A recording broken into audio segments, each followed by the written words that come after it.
এই মেয়েটা দেখার পরও যখন কালামের পছন্দ হইল না, তখন সবাই ধরে নিল এই জীবনে কালামের আর বিয়াই হইব না। গ্রামের সবাই কামালকে একটু অদ্দু টিপ্পনিও কাটে। কিন্তু একদিন হঠাৎ করে সবাইকে অবাক করে দিয়ে কালাম বিয়ে করে ফেলল।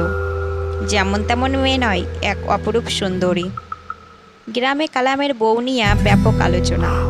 কালামের বউর আবার অনেক গুণ আছে, যেমন শ্বশুর শাশুড়ির যত্ন, ভালো রান্না বান্না, স্বামী সেবা, আরও কত কি।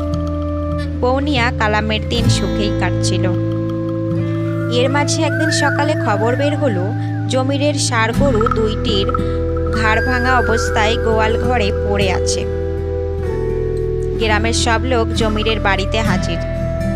কেউ কেউ বলতে লাগলো ভূত এসে ঘাড় ভেঙে দিয়ে গেছে।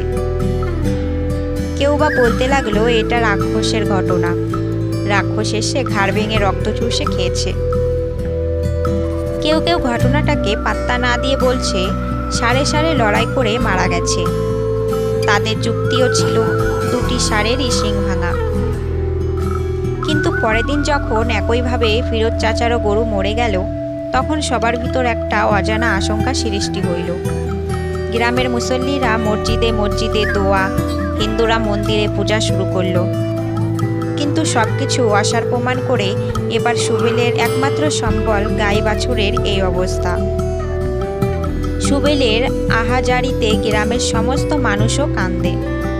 এর মাঝে এক বিশাল ঘটনা ঘটল। আবু মিয়া বাজার থেকে আসার সময় নাকি শ্মশান ঘাটের কাছটায় যে তেঁতুল গাছটা আছে সেখানে দেখলো এক ইয়া বড় ভূত, কি লম্বা দাঁত, তারই দিকেই নাকি তেড়ে আসছিল। হাতের ভিতর যে মাছটা ঝোলানো ছিল সেটা নাকি ওই ভূতের সামনে ছুঁড়ে মেরে রক্ষা। এই গ্রাম সেই গ্রাম করে এ ঘটনা প্রায় 10 গ্রাম ছড়িয়ে পড়ল। কালামের বউ তো কালামের একা একা ছাড়তেই চায় না। রাত্রে কালাম বাথরুমেও যেতে চাইলে তার বউ গিয়া তার পাশে দাঁড়িয়ে থাকে। আবার তার বউ যখন বাথরুমে যায় তখন কালামেরও বলে, তুমি আমার স্বামী, তোমার কিছু হইয়া গেলে আমি বাঁচুম না, তুমি শুইয়া থাকো, তোমার বাইরে যাওয়া লাগবো না। কালামের আবার কিছুটা ঘুমড়ো গাছে, শুয়ে পড়লেই ঘুমিয়ে যায়। কালাম তো বউয়ের ভালোবাসা দেখে আল্লাহর কাছে বউয়ের ভালো চেয়ে দোয়া করে। অনেক পাহারা সত্ত্বেও আশেপাশের সব গ্রামের গরুকেই এভাবেই মরে যেতে হচ্ছে। গ্রামের বয়োবৃদ্ধদের কেউ কেউ কলিযুগের কথাও স্মরণ করতে লাগলো। এইদিকে একদিন কালাম মাঝরাতে বউকে বিছানায় না দেখে অবাক। ভাবলো হয়তো বাইরে গেছে। কিন্তু আধ ঘন্টারও বেশি সময়েও যখন বউ ঘরে ফিরল না, তখন কালাম চুপিসারে গিয়ে বাথরুমের দরজায় ধাক্কা দিল। দেখে কেউ নেই। কালামের মনে গভীর আশঙ্কা সৃষ্টি হলো, কিন্তু ভয়ে বেশিক্ষণ বাইরে না থেকে ঘরে চলে গেল। কিছুক্ষণের মাঝেই তার বউ ঘরে হাজির। কালাম জিজ্ঞাসা করলো, কোথায় গেছিলা? তখন তার বউ তাকে জড়িয়ে বলল, এই তো একটু বাথরুমে গেছিলাম। পুরান আমাশাইটা খুব ভোগাচ্ছে। কামালের মনের মাঝে সন্দেহ হইল। পরের রাতে সে সাথে মরিচ নিয়ে শুইল। একটু পরপর সে চোখের মাঝে মরিচ দেয়, যাতে ঘুম এসে কাবু করতে না পারে। গভীর রাতে কালামের বউ বের হয়ে গেল।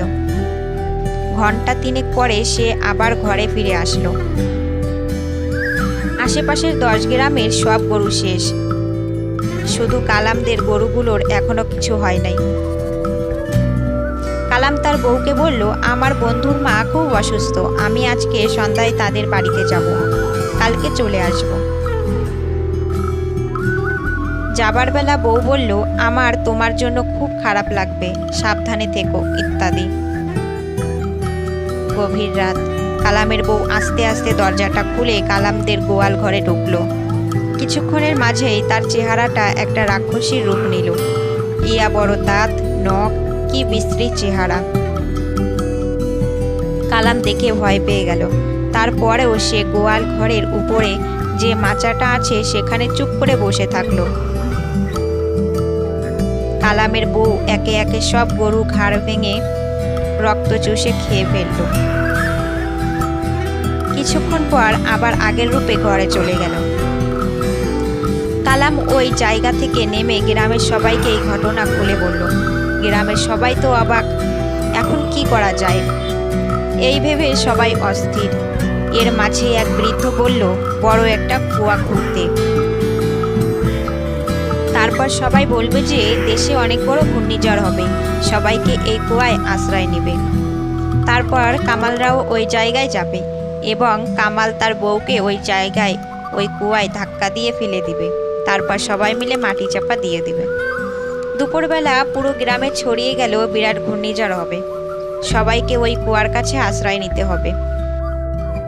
যারা আগে আসবে তারাই ওই কুয়ায় আশ্রয় নিতে পারবে। এই কথা শুনে কামালের বউ তাড়াতাড়ি রেডি হয়ে গেল। কামাল বাসায় আসার সাথে সাথেই তার বউ তাকে সব খুলে বলল এবং তাড়াতাড়ি যেতে বলল। কামাল তার বউ নিয়ে সেই কুয়ার কাছে ছুটল। এইদিকে কামালের বউ ভাবলো তাকে সবার আগে ওই কুয়ায় আশ্রয় নিতে হবে, তাই সে সবার আগেই ওই কুয়ায় লাফ দিল। গ্রামের সবাই মিলে তাড়াতাড়ি ওই কুয়ায় মাটি দিয়ে ভরে ফেলল। এখনো ওই শান্ত গ্রামে মাঝে মাঝেই মাটি কেঁপে ওঠে। গ্রামের সবার ধারণা ওই রাক্ষসী মাটির নিচ থেকে ওঠার জন্য মাঝে মাঝে চেষ্টা করে বলে এভাবে মাটি কেঁপে ওঠে। থ্যাংক ইউ সো মাচ এতক্ষণ আমার সঙ্গে এই গল্পটি শোনার জন্য। গল্পটি কেমন লাগলো অবশ্যই আপনারা আপনাদের মতামত কমেন্ট করে জানাবেন। আর হ্যাঁ, গল্পটি যদি ভালো লেগে থাকে ভিডিওটি লাইক করে চ্যানেলটি সাবস্ক্রাইব করতে একদমই ভুলবেন না।